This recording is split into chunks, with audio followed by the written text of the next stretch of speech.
Hi everybody, welcome to episode 6 of Ask KRFI. I'm John Eastgate, I'm the Sales and Marketing Director at One Savings Bank. We've just released the 7th edition of our Bartlett Britain report, and we've had a number of questions on that, so I'm going to take a few of those and give you my thoughts. So the first question we have is that the latest Bartlett Britain report highlights that a two-speed market is emerging within buy-to-let. What is this and what is driving it? Well, essentially what we're seeing is that landlords with more properties in their portfolio are far more likely to be increasing the number of properties that they have, whereas those with fewer, 10 or less is the line we've drawn, they're more likely to be sitting tight on what they've got. Now, there's a lot of news and noise around landlord intentions, but what we're actually looking at is landlord actions, and I think the actions count for a great deal more than intentions. So we're seeing that effectively the amateur landlord is being pushed out of the market, is being turned off by the various tax and regulatory changes that have happened, whereas the larger landlords, for whom it's a profession, it's how they make their own income and earn a living, are still committed to the sector. They're obviously having to deal with the various slings and arrows that have been thrown at them by the tax and regulators, but they are still committed to the sector and staying with it, and a number of them are clearly taking the opportunity to acquire new property and build on their portfolios. So the next question is the buy-to-let market still a good investment for first-time landlords? I mean, it's a very difficult one to start giving advice to people. It's clearly become a more unattractive investment for first-time landlords. The entry costs are higher, predominantly thanks to the stamp duty increase. However, buy-to-let still needs to be looked at against the portfolio of other investments that people might choose to make. It comes with its own risks and its own benefits, and people probably do need to think very carefully about those before they go into it. My own view would be that buy-to-let is clearly no longer the cash cow that perhaps people perceived it to be a few years ago, and indeed behaviours would suggest that others are seeing it in the same way with the reduction in the number of amateurs who are entering the market.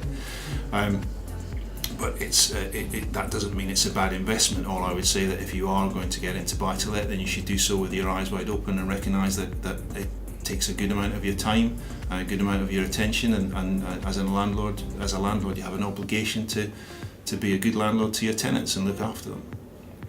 So my next question, slightly loaded, dare I suggest, is the unpleasant cocktail of higher taxation and tighter regulation undermining the expansion of the PRS?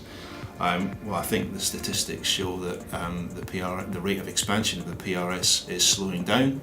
Our latest report shows that the PRS expanded by 2.2% in the year. Now that compares to something like 8% back in 2014, when clearly we were in a very, very different environment then. So the changes that have been put in place have clearly had the effect that was desired by regulators who were looking to slow down the level of growth in the sector, and indeed politicians who are looking to push a home ownership agenda to a greater extent than the landlord one. So landlords have paid a price for that.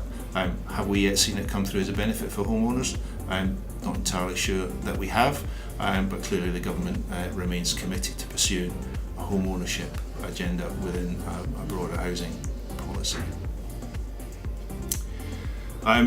My next question is, how much further change can the sector absorb, if any? Well, we do know from some of the verbatim feedback from our Bartlett Britain report and the survey that was done in support of that many landlords cite that the reason that they're not expanding their portfolios, or they're thinking about even contracting their portfolios, is the fear of further intervention in the market. And I think it's that fear of the unknown that is probably the greatest force against the expansion of the PRS. I think landlords have moved to accommodate the changes that we've already seen, but you can't plan for what you can't see, and there is still this sense that with the predominant agenda politically being one of home ownership, for a whole variety of reasons, that there may yet be further changes down the line that might not benefit landlords at all. So I think there's still some natural scepticism about that. Bizarrely, it might well be that the Brexit agenda is the saving grace here, because it's clearly something that's going to dominate the political agenda for some considerable period of time yet to come, probably to the extent that that will mean that other pieces of legislation simply don't have the airtime in Parliament to get through. So we may well see that thanks to Brexit, a phrase I didn't think I'd utter, thanks to Brexit, we are probably going to be spared further intervention in the sector in the short term at least. And the last question I'm going to take today is how hopeful are you that the PRS and the role that buy-to-let plays within it will be reflected in the UK's housing policy going forward? Well, it won't come as a great surprise that as a representative of a buy-to-let lender, I'm very hopeful that the private rented sector and buy-to-let within it has something to say in the future of the housing sector and housing policy. There was a housing white paper at the beginning of this year that was potentially quite encouraging. It was a bit more holistic in its tone. Talked about schemes like build to rent and was less obsessed with home ownership. Lots happened since then, not the least of which is a general election, of course.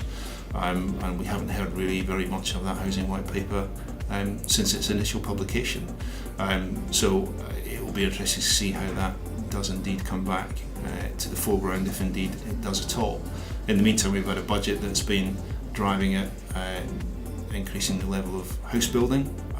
That still sounds an extremely ambitious agenda.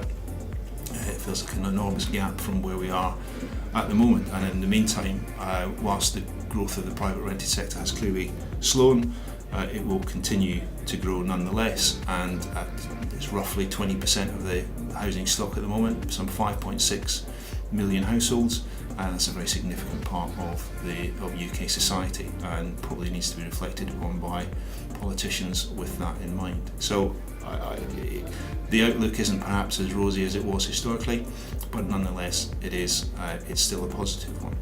I think the other aspect of that, and connecting that with the two-speed market, is that as a lender within that, we are very happy with the position that we occupy, on the basis that if the dominant force in the landlord community going forward is going to be the landlords with larger portfolios who operate as professionals, then it's lenders such as One Savings Bank who are arguably best placed to deal with those kind of borrowers.